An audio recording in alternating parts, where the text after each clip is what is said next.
Introduction. The earth is the third planet which revolve around the sun. जो बेटा हमारी जमीन है जिस पे हम बेटा रहते हैं, हम कहते हैं बेटा ये थर्ड प्लेनेट है। ये क्या है बेटा?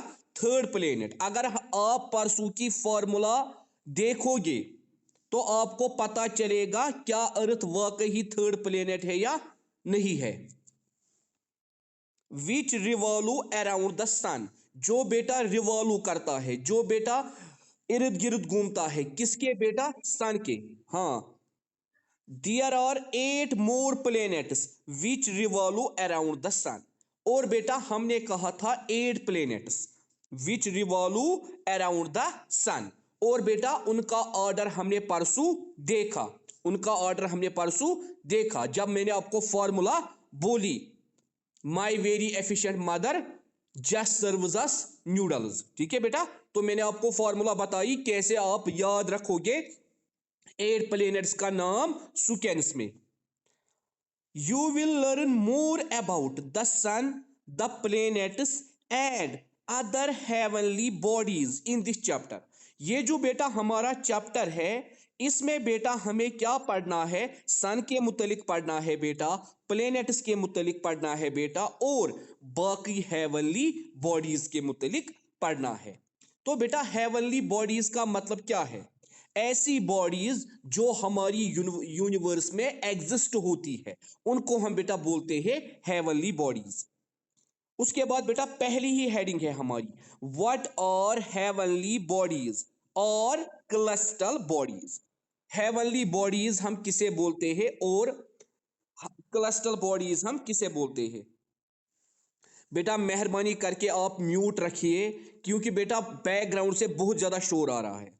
सारे बच्चे म्यूट रखिए, जब किसी को कुछ पूछना होगा क्वेश्चन तब वो अनम्यूट करेगा, क्योंकि बेटा इससे डिस्टरबेंस होती है, पीछे से बहुत ज्यादा बैकग्राउंड का शोर आता है। We the human beings live on the surface of the earth. हम सारे ह्यूमन बींग्स जमीन की सरफेस पे रहते हैं। What we look up, what do we see. मगर जब हम आसमान की तरफ देखते हैं तो हमें क्या नजर आता है? ओवेसली वी सी द स्काई। हम स्काई देखते हैं, आसमान देखते हैं। The sky appears blue on A clear day. और हमें बेटा स्काई जो है ये कैसा नजर आता है? ब्लू। कैसा नजर आता है बेटा? Blue colour. बेटा स्काई का क्यों आपको कोई और कलर नजर नहीं आता है? या तो व्हाइट या तो ब्लू, क्या वजह है बेटा? एक्चुअली बेटा this there is a phenomena which is known as scattering of light, जो आप आगे वाले क्लासेस में पढ़ोगे, स्कैटरिंग ऑफ लाइट, जिससे बेटा स्काई का कलर या तो ब्लू होता है या तो व्हाइट होता है।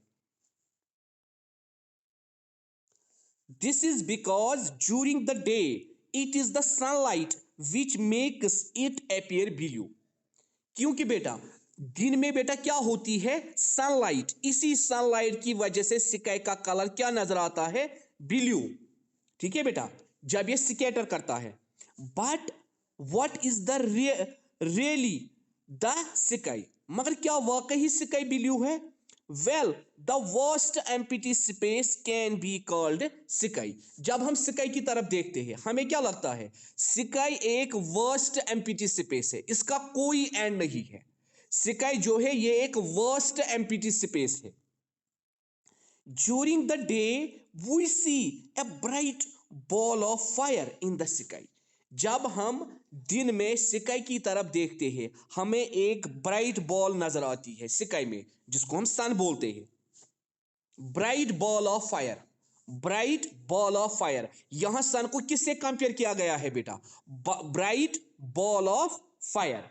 ब्राइट बॉल ऑफ फायर मतलब ऐसी ब्राइट बॉल, ऐसी चमकती हुई बॉल जो आग उगलती हो। आप देखो बेटा हमें सन से कितनी ज्यादा हीट मिलती है, इसीलिए बेटा यहां इसको कंपेयर किया गया है bright ball of fire in the sky which appears to move from the east to west। और जो बेटा मूव करता है ईस्ट टू वेस्ट। बेटा सन किस डायरेक्शन में राइज होता है और किस डायरेक्शन में बेटा वो डूब जाता है? ईस्ट से ये राइज होता है, वेस्ट से ये डूब जाता है। At night we see thousands of stars in the sky. तो दिन में हम बेटा किसको देखते हैं? सन को। और रात में हम किसको बेटा देखते हैं? स्काई में स्टार्स को। If we watch the sky through a telescope, we may see millions of stars, some of which are brightly colored. तो बेटा हमारे पास एक इंस्ट्रूमेंट है जो हमें 10x या 20x तक स्काई को जूम करता है, उसको हम बेटा बोलते हैं टेलीस्कोप। तो हम कहते हैं बेटा हमें दूर से एक या दो या तीन तारे नजर आते हैं, मगर when we see the sky through telescope हम मिलियंस ऑफ स्टार्स वहां देखते हैं, और ब्राइट कलर्ड, और हमें उनका कलर ज्यादा चमकता हुआ नजर आता है। हम कहते हैं ना बेटा ट्विंकलिंग ऑफ स्टार्स, चमकना, डिम होना या लाइट आना। We see certain group of stars which appear to be in a cluster. These are called constellations. तो बेटा जब स्टार्स एक ग्रुप बनाते हैं, जब हमें स्टार्स नजर आते हैं क्लस्टर्स में, ग्रुप्स में, उस पैटर्न को हम बेटा क्या बोलते हैं? These are called constellations। उनको हम बेटा बोलते हैं कनस्टेलेंट्स। मतलब जहां स्टार्स ग्रुप में अरेंज होते हैं, क्लस्टर्स में अरेंज होते हैं। There is the moon who size changes every day. और बेटा जो हमारा मून होता है उसका बेटा क्या होता है? Size change every day. जो हमारे सन का नेचुरल सैटेलाइट है, अब ये साइज क्यों चेंज होता है every day? The moon is a natural satellite of the अर्थ। ये जो बेटा मून है ये हमारे अर्थ का नेचुरल सैटेलाइट है। The moon is a natural satellite of the earth. It completes one revolution around the earth in 27 1 by 3 days। 27 1 by 3 days। Furthermore, we see an occasional comet. It appears as a ball of fire having a tail। Then there are shooting stars or meteors. They appear to fall from the sky. In addition to it, there are planets like the morning stars।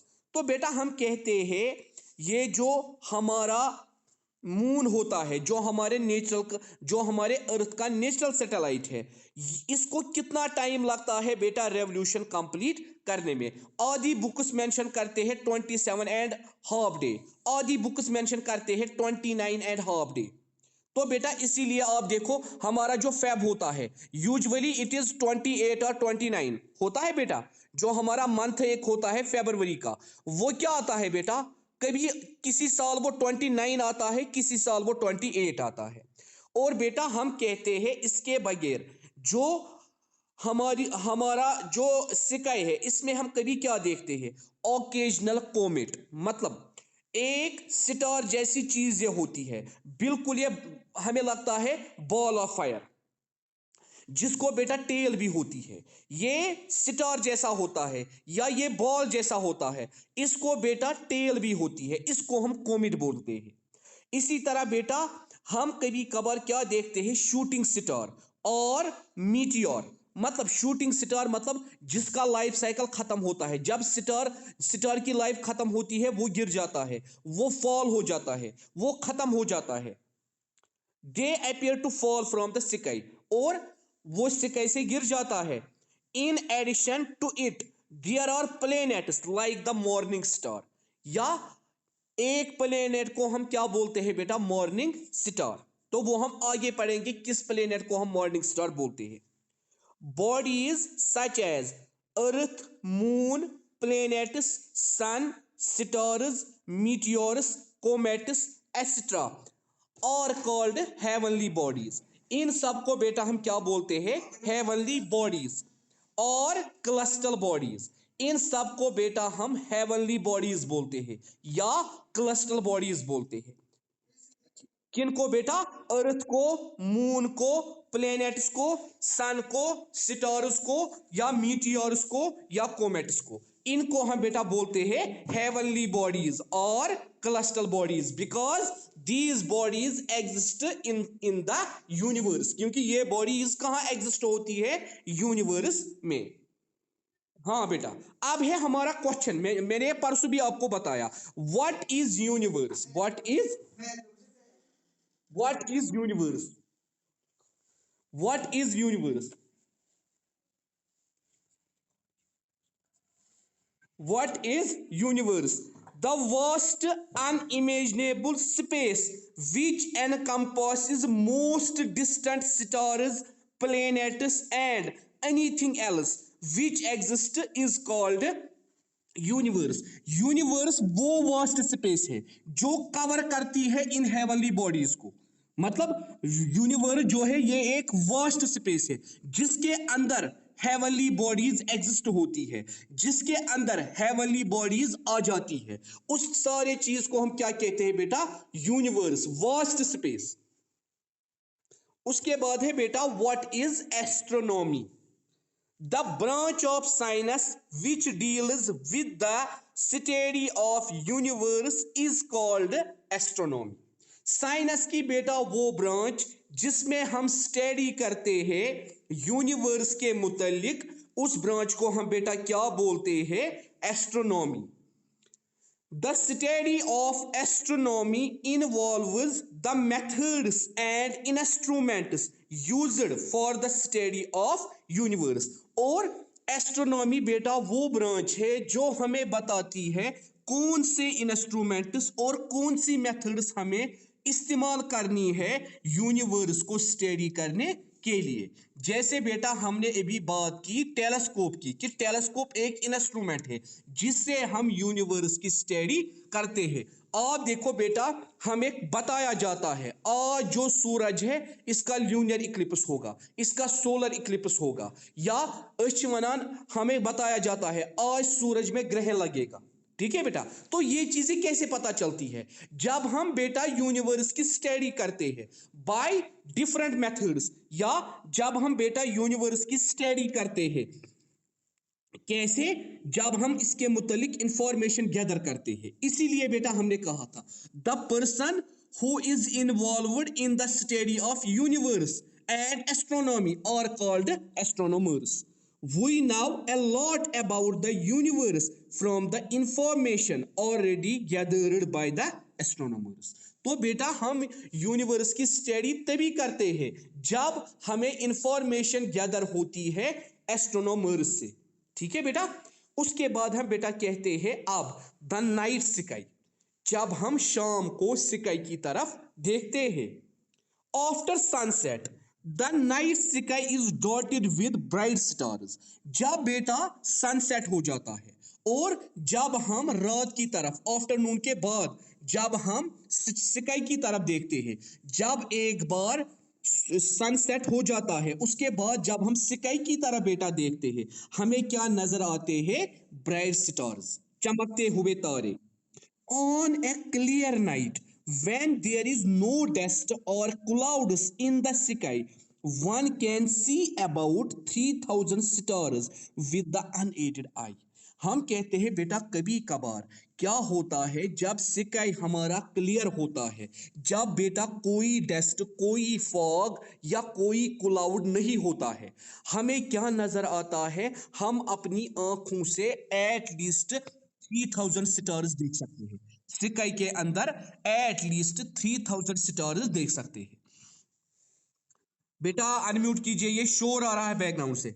However, if the sky is viewed through a good telescope, many more stars are visible। मगर बेटा अगर हम sky को देखेंगे telescope से, 3000 से ज्यादा stars नजर आ सकते हैं।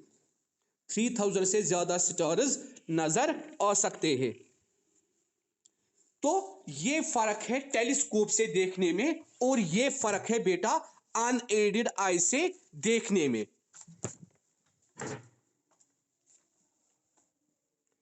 Most most of the stars are yellow in colour. हम कहते हैं स्टार्स का यूजुअली कलर क्या होता है बेटा, yellow.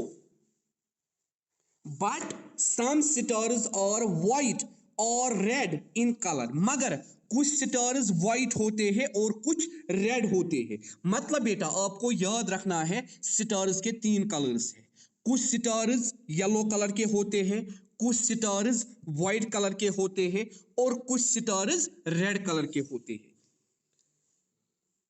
Another property of the stars is that they appear to twinkle। और एक प्रॉपर्टी हम स्टार्स की क्या देखते हैं, ट्विंकलिंग, मतलब लाइट डिम ट्विंकलिंग वो करते हैं। The twinkling stars take place due to the atmosphere of the earth. हमें ये ट्विंकलिंग क्यों नजर आती है, because of atmosphere of the earth. The phenomena is called atmospheric refraction. उस फिनोमिना को हम बोलते हैं एटमॉस्फेरिक रिफ्रैक्शन, जो आपको बेटा आगे पढ़ना है। However, if the stars are viewed from above the atmosphere, as in case of spaceship, they do not twinkle but appear to shine more brightly।